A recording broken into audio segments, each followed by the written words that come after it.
I don't want to embarrass this young lady, but she has more Grammys than everyone and never won Album of the Year. So even by your own metrics, that doesn't work. Think about that. The most Grammys, never won Album of the Year. That doesn't work. The 2024 Grammy Awards rolled in with all that usual hype and drama, stirring up mad chatter on the streets and social media. But one moment straight up stole the spotlight and got tongues wagging in media circles for real.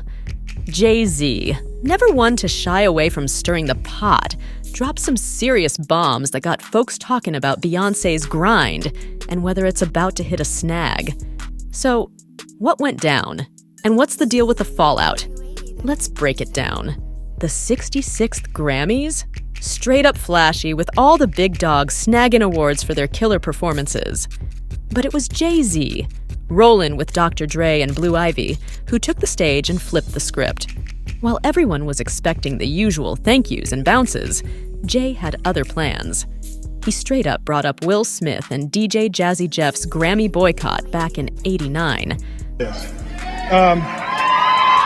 But the Grammys, they weren't televising the rap portion, so we boycotted, Then in 1991, we won our second Grammy, but I ain't think we was gonna win, so I ain't come.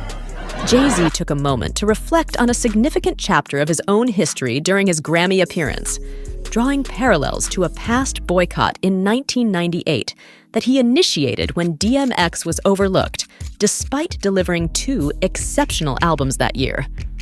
The room buzzed with anticipation as Jay-Z unleashed a torrent of truths, skillfully laced with empathy to cushion their impact. His words resonated beyond the confines of the ceremony, sparking a broader conversation about fairness and transparency within the music industry. With an unflinching gaze, Jay-Z directly confronted the Recording Academy, challenging the very essence of their decision-making processes.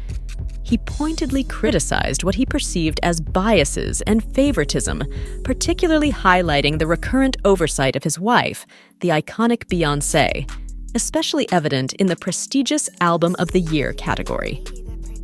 As the weight of his words settled upon the audience, Jay-Z's message transcended mere award show politics, morphing into a rallying cry for integrity and meritocracy. Amidst the palpable tension, Jay-Z's speech wasn't just a call-out, it was a call to action. He implored fellow artists not to be shackled by the pursuit of accolades, but to channel their energies towards authentic self-expression and unwavering dedication to their craft and fans. His mention of Beyoncé's staggering 32 Grammy wins served not only as a testament to her unparalleled talent, but also as a symbol of hope for a more inclusive and equitable future in the music industry. However, Jay-Z's bold stance didn't come without its share of skepticism and apprehension. Some feared that his outspokenness could potentially backfire, casting a shadow over Beyoncé's illustrious career. Speculations swirled about the Recording Academy's response, with concerns ranging from subtle retaliation to outright blacklisting. Yet amidst the uncertainty, one constant remained: the unwavering support of Beyoncé's devoted fan base, the Bayhive, whose loyalty served as a formidable shield against any potential fallout. Yet, despite the resilience of Beyoncé's fan base, the absence of her name among the evening's winners sparked conversations about the evolving landscape of music and the emergence of formidable contenders. And then there's Taylor Swift snagging Album of the Year again. Fans are comparing her to Beyoncé, saying she's a better songwriter, and her tours rake in crazy cash.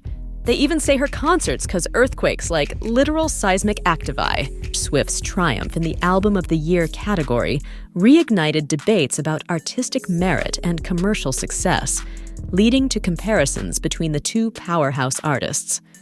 As discussions about dominance and competition permeated the airwaves, the music industry braced itself for a potential shift in power dynamics.